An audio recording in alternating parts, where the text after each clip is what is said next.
Welcome, and thanks for tuning in. I'm Lynn Berger, host of Lynn Berger Interviews Remarkable People. And today I have the pleasure of speaking with Amanda Vaill, who is a writing, publishing, and film professional, among other things. She's the author of 3 books: Everybody Was So Young, Gerald and Sarah Murphy, A Lost Generation Love Story, Somewhere, The Life of Jerome Robinson, and Hotel Florida, Truth, Love, and Death in the Spanish Civil War. She also edited Jerome Robbins by himself, a selection from the choreographer-director's letters, journals, memoirs, and other writings. She's done other things, and she's also written a screenplay for the Emmy-winning PBS documentary, Jerome Robbins, Something to Dance About. And I left out quite a few things, but we only have a half hour here, so. So you have done so much. Thank you for being here. So if we can go back to your early career and tell us how you got started in publishing. Well, I had been an English major in college, which in the days when I went to college was a very popular, it was a popular concentration, but it has since become less so. But one of the great things that it does for you is that it gives you an ability to read critically, think critically, and have a pretty wide grounding in the literary context of your culture. And when I graduated, I'd done a lot of performing arts in college, but that did not feel like a career that I was able to commit myself to. And I thought to myself, well, what can I do? What do I know how to do? And I thought to myself, well, I can read. I can read, and I know what is good writing. And I got a job as an editorial assistant at the New Yorker magazine. And I went on from there into the book publishing world. It was something I knew how to do. And I as it turned out, I loved doing it. I loved working with writers. I loved reading their material. I loved helping them make it better.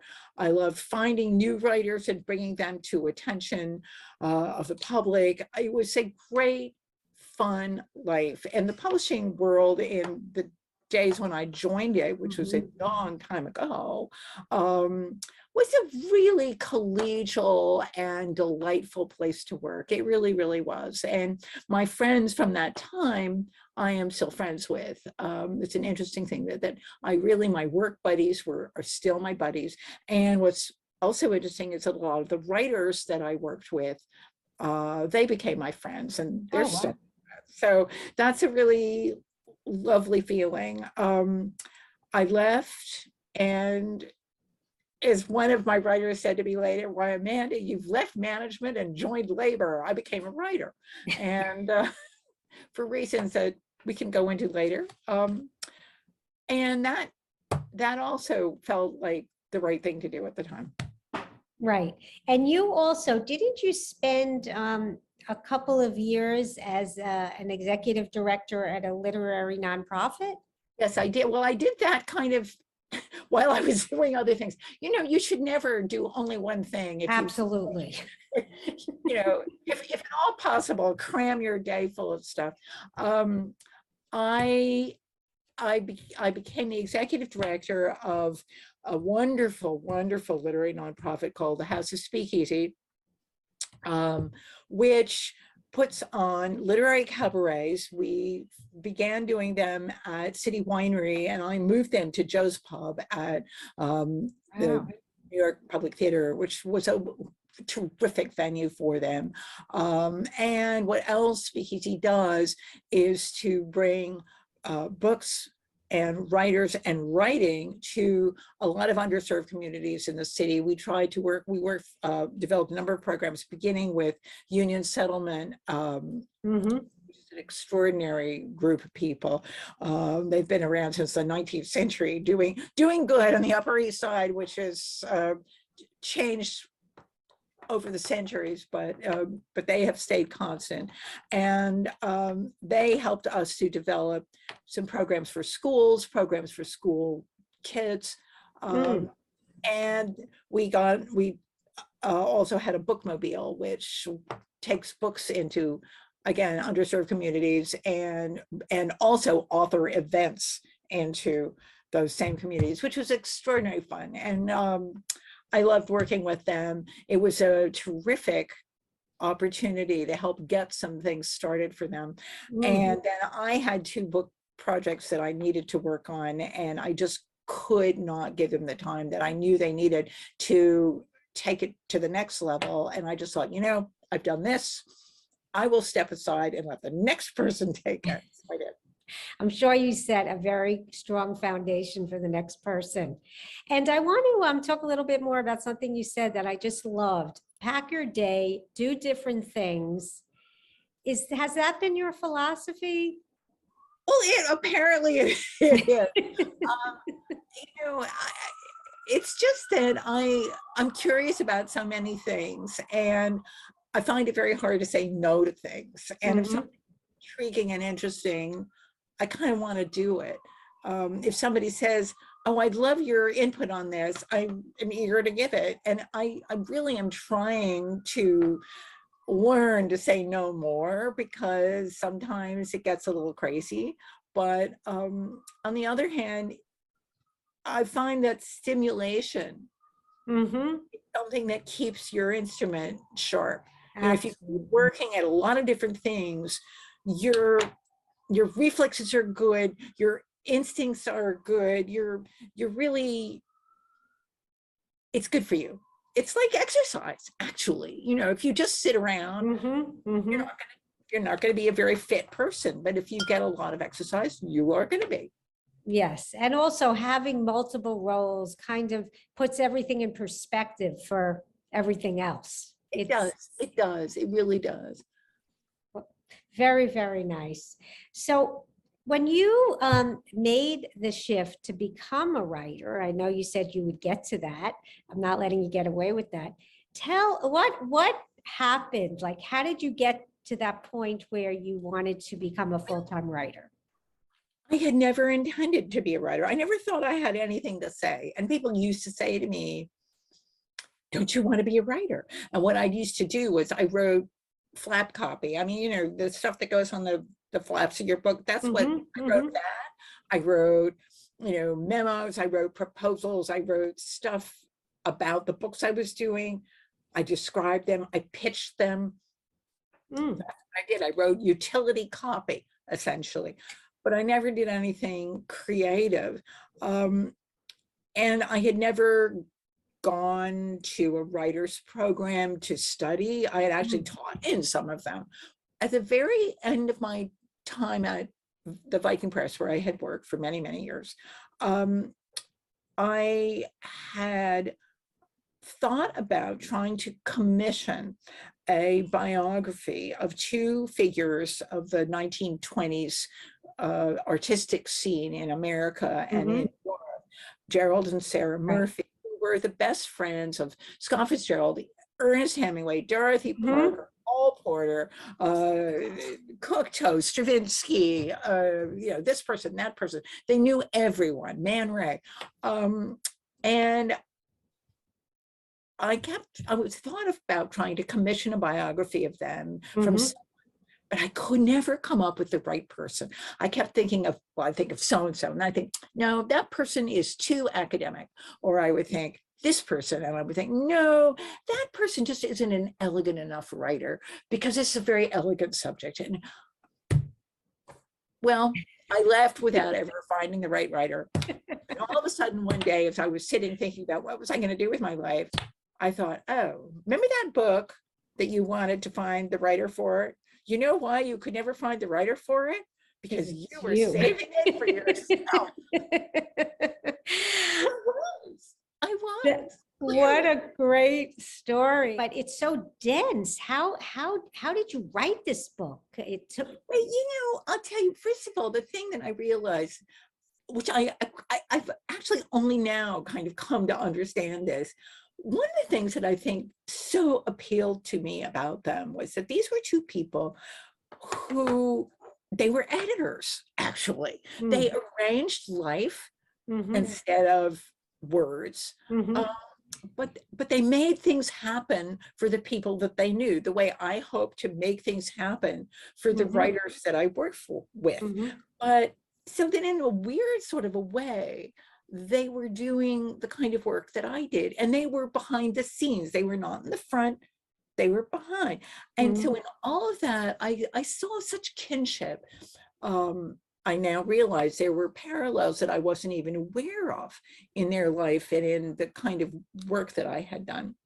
But I felt like this was such a sympathetic and interesting world, and it was a world going through so many changes, as really the world was at the time that I was writing. I was writing it in the 90s, and the huge changes were taking place then. We were coming into an internet era. Things were, technology as it had been in the 20s was really coming to the fore. There were many parallels in a strange way that made it seem very urgent and also very easy to write this story, because it seemed like it made sense. And I also felt that because you had two people, you never got into this rut where you felt like you had only this one story to tell, and you're sort of going, and then this, and then that, and then the other. The beginning of the book, which is often the area where, if you're writing a biography, can be a really hard slog. Because I feel like, and as an editor, I found I always cut the most from the early parts of biographers' books. And they would always say to me, Amanda, why are you cut? And I would say, because a person hasn't become themselves yet. And you just don't. I'm sorry, this is wonderful material, but we're just sitting here, receiving it. It's not making a pattern yet. And it begins to make a pattern when the person begins to gel. And so I would cut a lot. And the thing that happened to me when I was writing about the Murphys was I had two people, so that I had a narrative tension already from the start. When were they going to meet? How were they going to get together? What was going to happen? And I didn't even have to invent that. There was tension right there from the get-go. So I was very, very lucky in a way that I had chosen two people who got together. And then that they had this extraordinary life together and these wonderful friends. And that their life broke into almost a 3-act, I don't want to say tragedy, because it's not really a although they're tragic moments, but there's the moments of, there's the build up to when they're becoming themselves, then there's this amazing heyday, and then terrible tragedy strikes. What will they do? How will they deal with this? And that's the 3rd act. And I didn't know when I started this that was going to be how it was going to be. How lucky was I? There's so many people I could have written about that would not have given me that. And I just feel like I was lucky. And then I was very lucky in that their daughter, Honoria Murphy Donnelly, had saved everything. They had saved as much as possible, and she had saved everything of theirs. And there were letters, there were love letters, there were letters from all of their friends, there were pieces of fabric, there were scrapbooks, there were clothes, there was so much that I could look at and make their lives real. And when you get something like that, it's just like a gift. Well, you sure had the motivation. It seems like the more you did it, the more you wanted to do it. It was a wise choice. Moving now to another book that you wrote. Can we talk a little bit about Jerome Robbins? How you came and wrote Well, there was a situation where I had finished the Murphy book, and I had had so much fun writing it. I really just loved doing it. Mhm. And when I was finished, I thought, well, I want to do this again. This is great. Let's do it again. And I wanted, one of the things that was interesting to me about the Murphys was that they were involved in so many parts of the world of art, Mhm. books, music, Mhm. painting, fine arts, Mhm. theater, ballet. And to me, because I'm a big art maven, and one of the reasons I love living in this city and always have is that there's always just so much To do. to consume in the Mhm. way of anything, art, music, books, Mhm.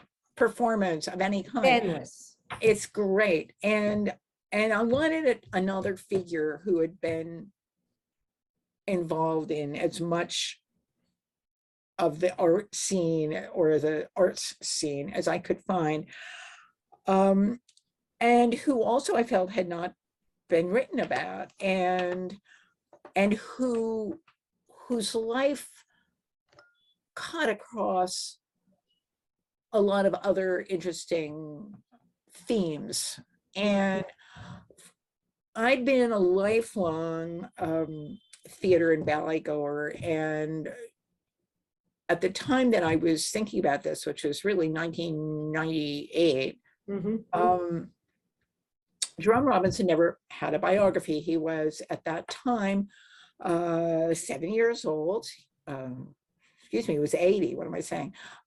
He was 80. He was getting towards the end of his life, and he had been the greatest American-born choreographer. He was really second only to Balanchine in terms of the incredible inventiveness and Mhm.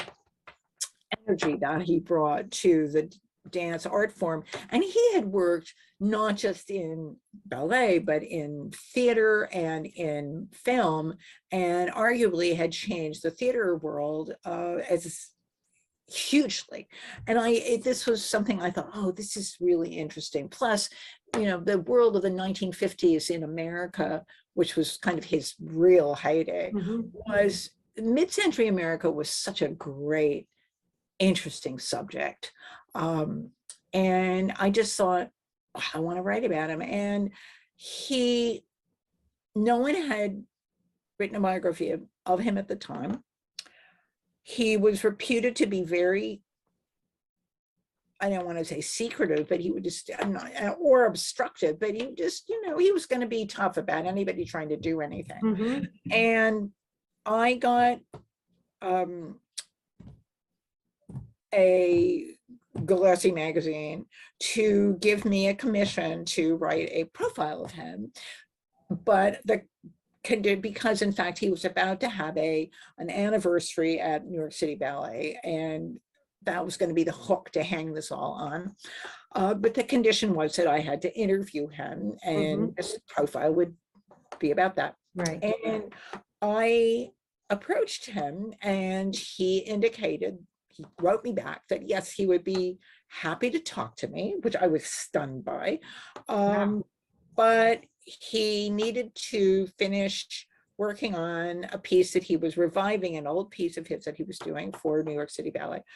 And when that was done, we should be in touch, and he would clear some time for me.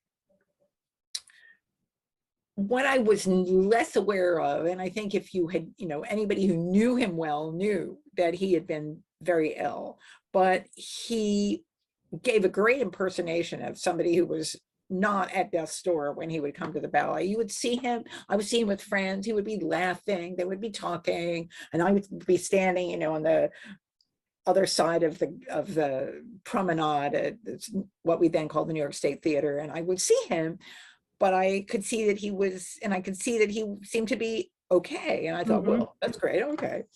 Well, what I didn't realize was that he was really at the end stages of terrible heart disease. And right after the premiere of the work that he was doing for City Ballet, he went into the hospital. He basically collapsed. And when he came out, very shortly after that, he had a stroke and he died. And I was horrified because we never got a chance to have our chat. And then I thought to myself, oh, now I really want to write that book. I really want to write that book. So I had to find out who was his, executor, lawyer. I had to go and be interviewed by a little panel of them all at his house in order to make sure that I was okay to write the book. But they finally did give me the permission. And I actually, at the end of my interview, one of them took me around the house and showed me everything. And I'm like, oh, you can look in the closets, he says to me. And I'm thinking, this is like, Janet Malcolm would just, this is just what she's afraid of all of us biographers doing. I'm in his medicine cabinet, opening it up and looking to see what has he got in it, because somebody offered me the chance to do it. And I said, okay, I will. Right. The dancers and choreographers, but in particular, all the dancers and music world people that he had worked with and the actors that he'd worked with were so generous with their memories and were so much fun to talk to. One day I had Carol Lawrence, who played Maria in the original very original West Side Story, is in my living room, dancing. She's doing things from singing for me in my living room. I could not believe this. What a wonderful experience. And many of the people that I met doing this became close friends. It's been a very wonderful experience for me that the people who've been so helpful to me and given me so much of their time and of their memories have ended up, I think, because I trusted them, but they trusted me. And we have an area of mutual trust, and we have gone on and been friendly as a result. And it's been a great joy to me. That's a wonderful story. Well, I think it gives them the opportunity to share, and you're such an eager listener and want to learn as much as you want. It was like so mutual beneficial for all of you. Sounds like, that's why it worked. Yeah. That's great. Thanks for sharing that. And I want to save a few minutes to talk about what you're doing now. Well, I am doing a book that, again, about somebody that no one has written about yet, or two people that nobody have really written about.